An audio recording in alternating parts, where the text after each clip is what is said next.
going to be kind of just showcasing a couple of trends, a few elements from some of the current makeup trends. I'm going to do a separate video just listing a few of the some of the trends that are around at the moment, not everything, but just some of the more kind of prevalent ones.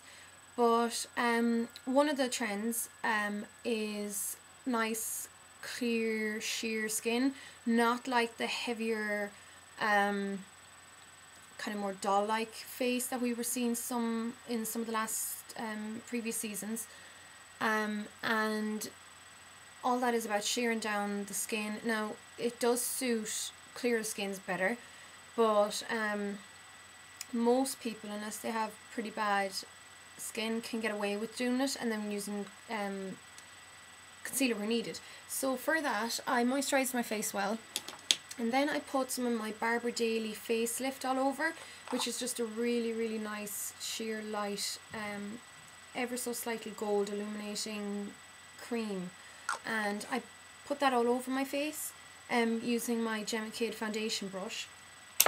And I liked the fact that I had it on the brush because that's going to help sheer down my foundation even more.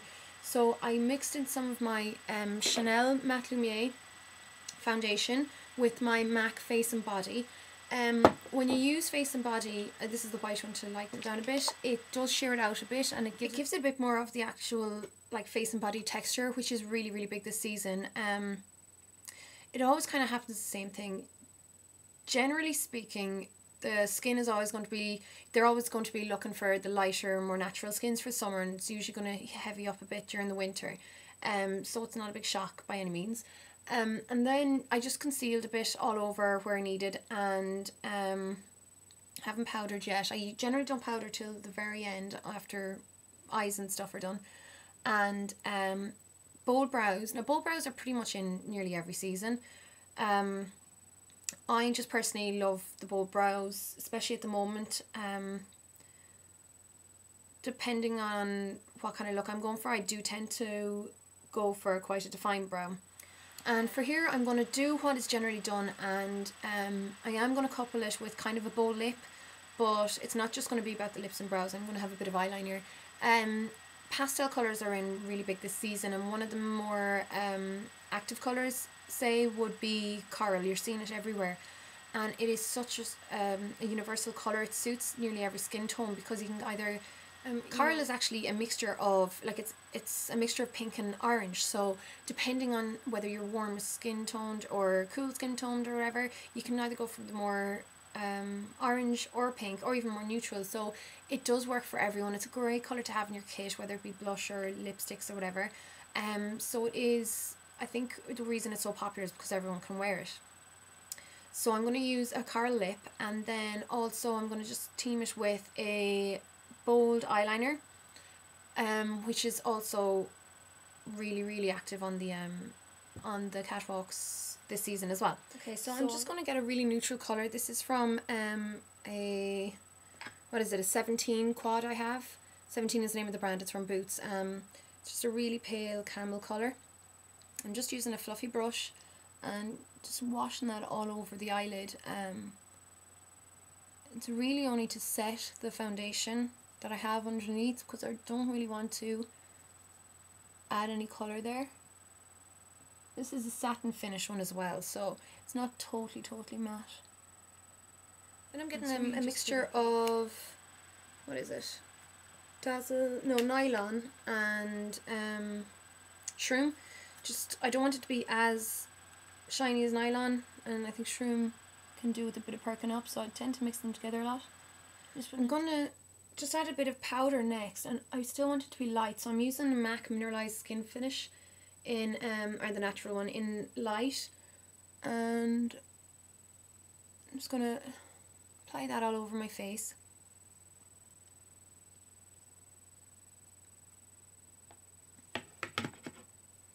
You don't want a powdery look, so that's why it's good to use something like this that's still quite natural and gives off quite a kind of a natural glow sheen. Okay, so next what I'm going to do is get some Fleur Power by MAC. It's a kind of like a coral pink blush, and I know you can't see it there. Yeah, you can kind of see it there. I'm actually going to use it as a shadow underneath my eye to start off with. So I'm just using a small eyeshadow brush,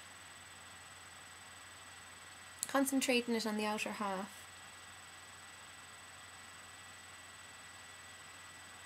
Now you have to be careful using these kind of colours underneath your eyes because it can look a bit sickly. But the trick is to put something in between and then apply some to your cheeks.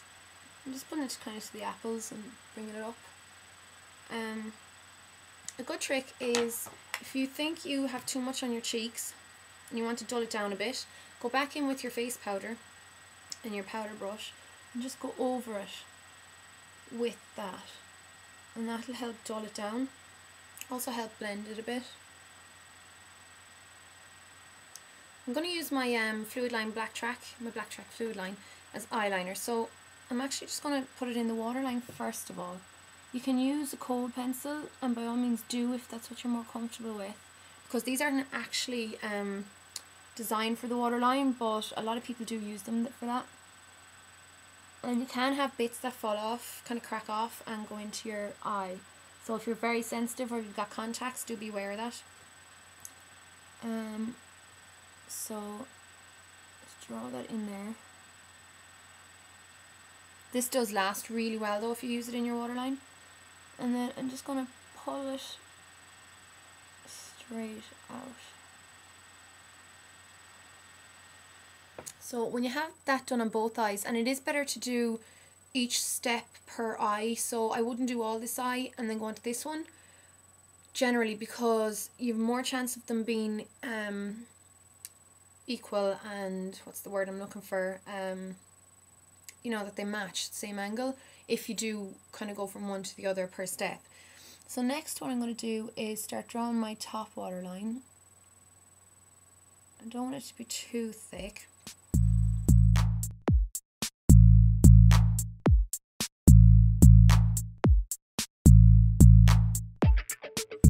Okay, so it's tapered in on the inner corner and it goes a bit thicker than on the outer edge. But when you get to the outer end, stop, because I don't want it to meet down here. I'm going to stop it a bit above and then draw a line parallel to the bottom one. So like that. And this is something that's really common nowadays. A couple of seasons ago you started seeing this parallel line done a lot. I think it's really flattering actually, I think it's really nice. And it's something I like to wear quite often. You can do it so differently, you can do it quite subtle, you can do eyeshadow. I quite like when it's done just, you know, done with conviction and it's just really graphic.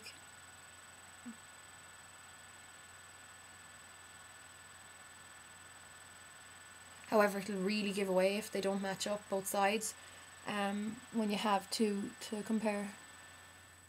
Okay, so I have them pretty much even now. You can see both sides. By all means you can leave it at this, it's no problem, but I want to do something just a little bit different since it is kind of more high fashion graphic. So I'm just getting, you really want a thin brush for this as well. I'm just getting a little bit more eyeliner on my brush, make sure the tip isn't too curved or anything. And I'm just going to pull down a little bit at the edge, like that. And then do the same with the top one.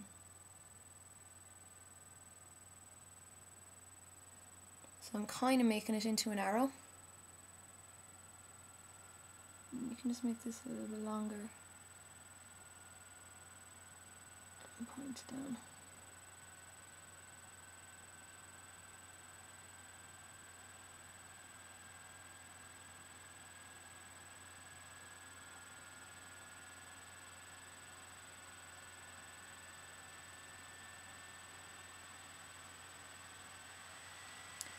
Okay, so that's it totally finished, guys. I just added a couple of coats of mascara onto the eyes, and then that's all with the eyes. And then for the lips, I used first of all a Christian Dior lip pencil. It's Sly Coral, so it's this one here. It's kind of shimmery, which I'm not a big fan of, but it was just the best colour match I had. And then for the lips, I used two matte colours. I used Vegas Volt and Costa Chic. Both of them are quite coral. And just mix them together on my hand and put them on my lips. So that's a full look. Just in, you know, using some of the current trends of this season with kind of my own twist on it, making it a bit more artistic, you know, obviously not wearable for every day,